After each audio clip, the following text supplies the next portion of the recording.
into the JavaScript folder as silly, I think it was, .js. Let's just check that. Yes, it's called silly.js. I should now be able to reload that page. I'm done with Zepto, or downloading it, so thank you very much. If I reload this page, if I click do it, nothing's happening. There's no method do it. Well, I've obviously goofed up there. See where I've gone wrong. Var silly.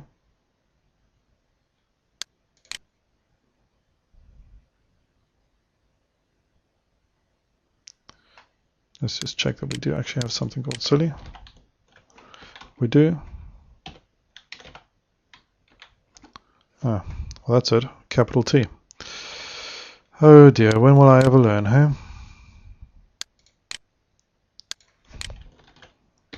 Lowercase t, and that should solve that. So let's just reload the page. Do it. Okay. So we've got an application now functioning, do it, and clear should clear, which it does. It is silly simple. That's exactly the idea of this application, is that we don't focus too much on my accidental case mistake. We focus purely on the fact that we have an application that's written with HTML here, a little bit of JavaScript to hook up to a module that does some JavaScript. This thing that puts the date onto an element could be doing something a lot more complicated. But that's the focus of this, and we can test it locally.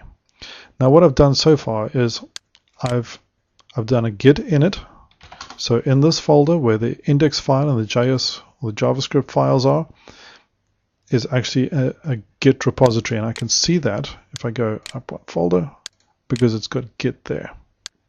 So what I'm going to do is add all the files that I've added so far.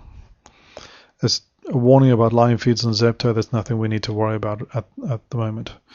I'm also going to commit everything with one simple message. It's silly, really. And now I can see that I've added 3 files.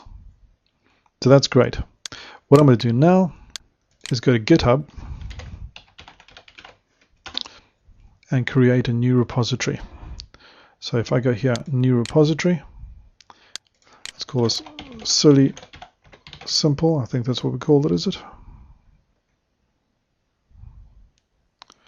Yeah, we did. And the description is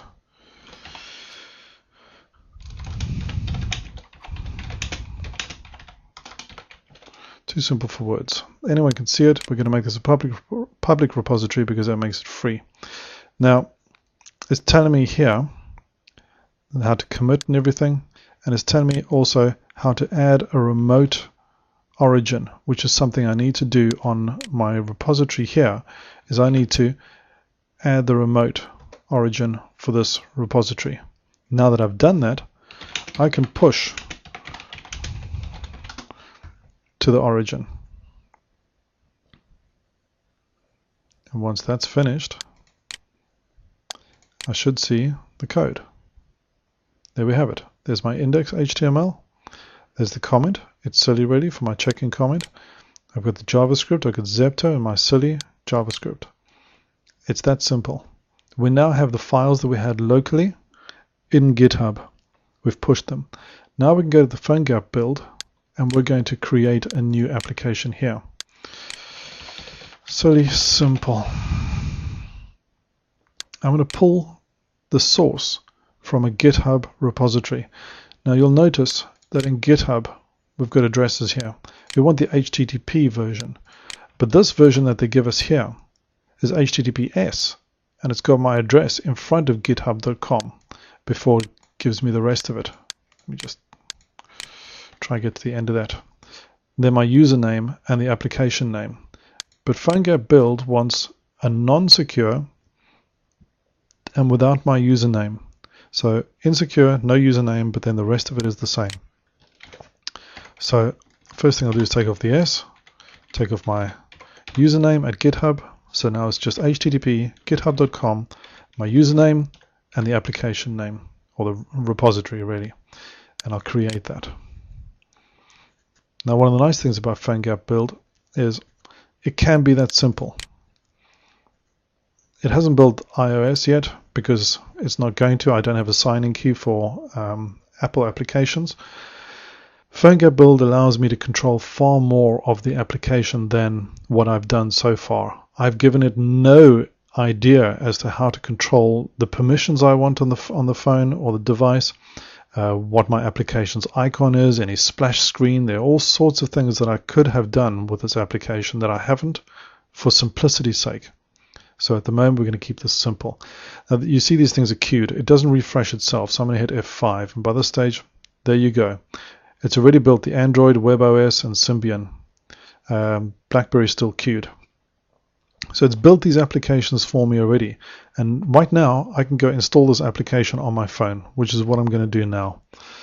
I'll show you a screenshot of my phone. This is a live, but this is only sampling, so you won't get a very responsive update from it. So I'm going to go ahead and use Google Goggles to get a download of this application. So by starting Google Goggles, if I point this at the QR code on the screen, as soon as it, whoa, that's a terrible picture. But it still recognizes it as a barcode, and I can click on that link, and it will go to PhoneGap to go download the application that's just been built. PhoneGap actually redirects to Amazon's cloud storage, where my application is. And if I now leave Google Goggles, I'll see that the Silly Simple debug has been downloaded. If I click on the APK, it prompts me to install that application. I'm going to say yes, I do want to install it, and let it install. It doesn't take too long. As soon as it's installed, I'm actually going to open it straight away. You see a Silly Simple title, which is where the splash screen would now be shown if I had one. And now we see the application, very much like we saw on the screen. If I click the Do It button, I can see that it's adding the time in there as I click it. Clears it as expected. If I change that into landscape mode, I did it again, I did it the wrong way around. You see the application has rearranged itself. It fits inside the screen. If I just keep do it a few times,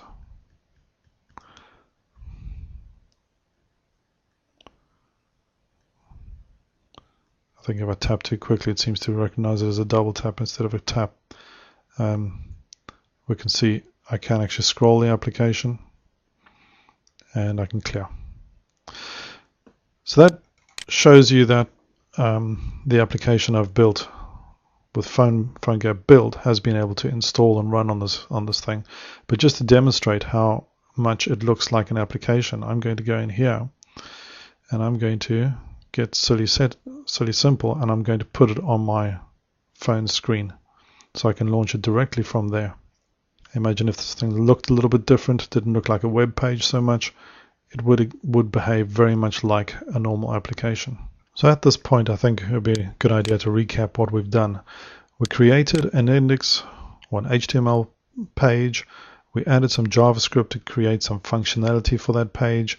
We tested it locally before we did anything online. We then uploaded that application, all of the files for it, to a GitHub repository. And we then used PhoneGap Build to add a new application and have PhoneGap build that application. We downloaded the application using the QR code for the phone or the device that we want to run the application on. We could also use the download link to download the file that we need and copy that directly to the device.